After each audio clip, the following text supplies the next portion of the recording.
News at 7. I'm your host, John, and on today's episode, we'll be listening to our advisors, Aaron Cullen and Lake Boyd, who will discuss the effects of COVID-19 on our society. On to the boys. Hi, I am Aaron, and this is my associate, Lake Boy. What it do? Alright, we're going to explain this in more detail off at the studio. Hi, I'm Aaron. I'm Aaron back at the studio. During this episode of Super Important News, I will be diving into the topic of COVID-19 and assessing the devastating impacts it has had on the Australian economy, such as the Australian dollar hitting the lowest level it has since 2002, according to the ASX. First and foremost, I would like to discuss the effects COVID-19 is having on unemployment. But first, let me explain what unemployment is. It is the state of being unemployed. But what is unemployed? To be unemployed means to be a person without a paid job, but if it has available work. I would like to first explain, Australian unemployment rate should ideally be around 4.5%. The reason for this is it's an ideal figure for a flourishing economy, as if the unemployment percentage is much lower than this, it will indicate an overheating economy and will have negative consequences such as inflation and reduced productivity. When the labour market reaches a point where each additional job does not add to create enough productivity to cover its costs, then the output gap occurs. On the other hand, if it is much higher, it would indicate the economy is operating below full capacity and is insufficient. This will lead to lower output and incomes. The unemployed are also unable to purchase as many goods, so will contribute lower to spending and have a lower output in our economic system. A rise in unemployment can have a negative domino effect and can cause a cripple in the economy. Now, let's see how the Australian unemployment rates have been over the last few years prior to COVID-19. According to the Australian Bureau of Statistics, since 2015 and up until 2019, Australia's unemployment rate has been shrinking. In 2015 it was 6.05%, and then in 2016 it dropped to 5.7%, and then again in 2017 it dropped to 5.58%, then again in 2018 it went to 5.29%, then in 2019 it dropped yet again to 5.18%. Then, for 2020, the most current unemployment figure has skyrocketed to 7.63% and is expecting to rise again to 8.92% in 2021, according to the Australian Bureau of Statistics. However, I myself predict the rate of unemployment in Australia after COVID will far surpass 8% and will be more around 20%. I predict this as the full damage of COVID has not been unleashed as of yet, as many businesses at the moment are struggling drastically and cannot afford to pay any of their workers, and after about 2 to 3 months with no income.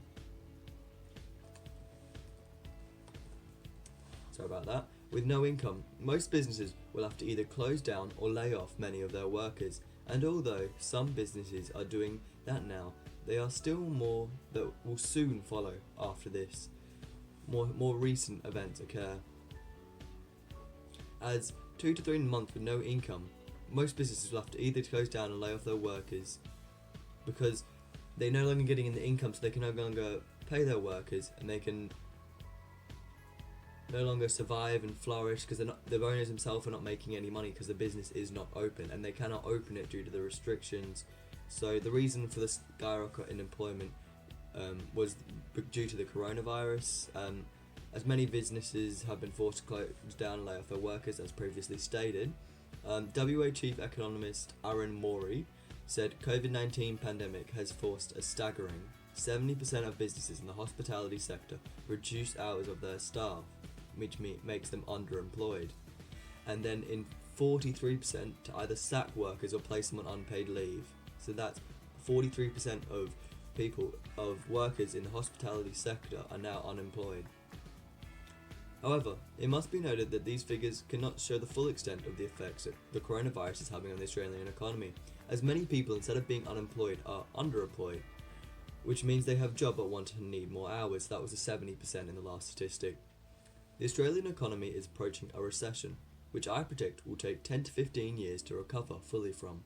I make this strong prediction, as in the past when unemployment has jumped and skyrocketed, it has taken many years to fall drastically back down, as shown in this graph from tradingeconomics.com.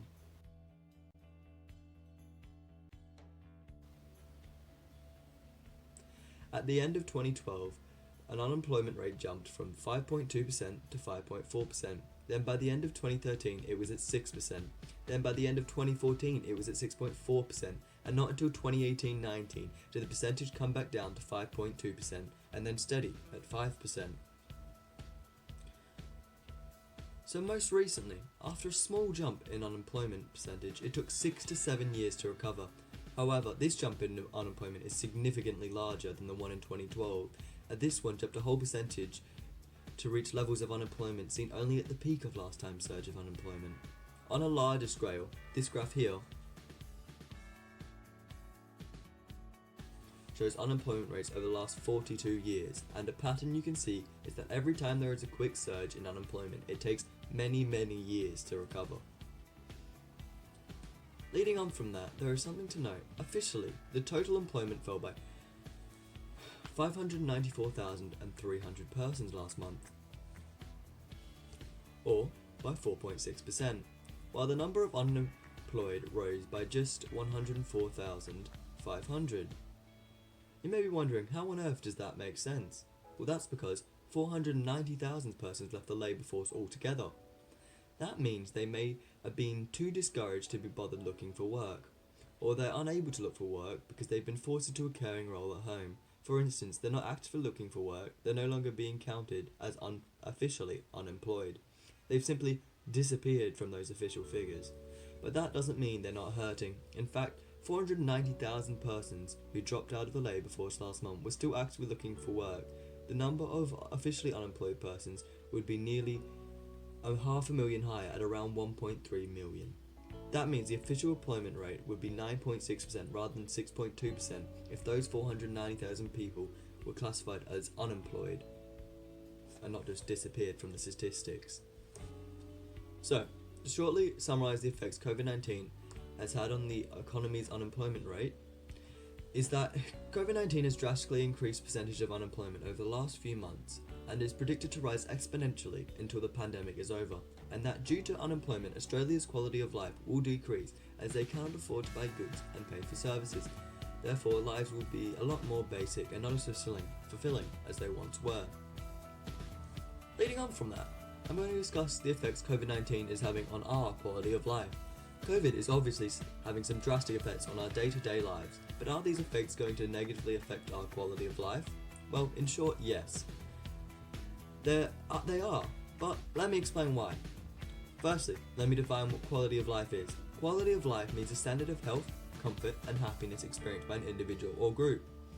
Pre-COVID-19, Australia as a whole had a tremendous quality of life, even coming second to just Norway in the UN's international scorecard. According to this ranking, Australians can expect to live on an average 82.5 years, have a treacherous 13 years of schooling, and then gross national income per person is $58,618. But also, it should be noticed that by many surveys, investigations, and news reports, such as the one done by Wilson Medicine, in which Australia is found to be the third most depressed country in the world and has 6% of its population dealing with mental health issues. Now, I'm going to discuss some previous outbreaks, such as the 2009 influenza pandemic and the 2003 SARS epidemic, because these will help us find a gist to how we're going to recover and what's going to go on and how it will affect our quality of life. These epidemics suggest that a public health emergency can have lasting effects on the psychology of a population. In the case of COVID-19, some of these effects are obvious. Many of the people will lose their jobs and endure financial hardship. Others will suffer the devastation of losing loved ones. Marriages and relationships will collapse under the pressure of lockdown. In ongoing research, psychologist Gordon Asmundson evaluated reported levels of fear and anxiety among almost 7,000 students from Canada and the US. While 75% of respondents seem to be coping well, 25% have been developing what Asmundson has called coronavirus stress syndrome. These people have intense fears about becoming infected. They will worry about the social and economic impact of COVID-19. They have coronavirus nightmares and persistently check the internet for news related to COVID-19, which may further heighten their anxieties. These people also tend to be xenophobic. They are wary and afraid of foreigners who they fear may catch or carry the coronavirus. If coronavirus is anything like SARS, those affected with the virus will have a high chance of developing PTSD. A number of people who have been hospitalized with SARS in 2003 later developed PTSD. A 4-year follow-up study of 70 SARS survivors found that 44% of people developed this disorder. Even after recovering from SARS, 82% of these people had PTSD years later. PTSD symptoms tended to be more severe in people who had a high mortality risk, low social support, and close relatives who suffered and died from SARS. It's likely that those who aren't affected with the coronavirus may also develop psychological symptoms. Isolation, even if only for weeks, can cause lasting anxiety. People quarantined for prolonged periods in cramped accommodation, sharing a bedroom with multiple occupants, or trapped at home in an abusive or coercive relationship may be especially vulnerable to developing PTSD symptoms during and after the outbreak.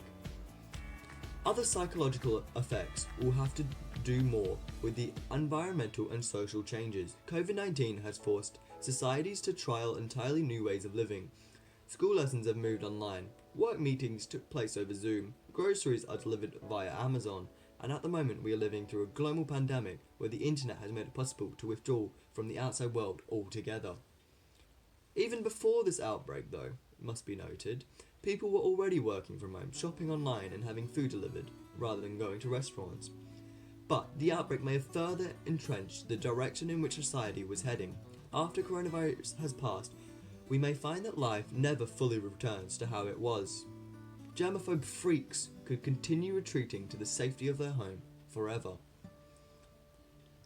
This is me, Aaron Cullen, summarising that COVID-19 will have many drastic effects on not just the Australian economy, but also on the quality of life in Australia.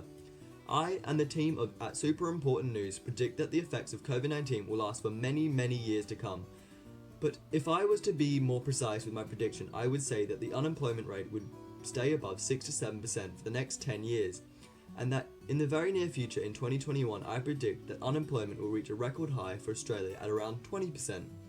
As for the effects of quality in life in Australia, I do not believe that Australia's life will ever go back to normal, or at least what is perceived as normal, or at least what was perceived as normal pre-COVID-19, as the quality of life will be forever decreased as quarantine and isolation has just sped up the process of making our society into a digitally interactive society.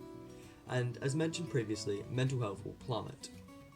In addition, many Australians' incomes will suffer as they will no longer be generating any income.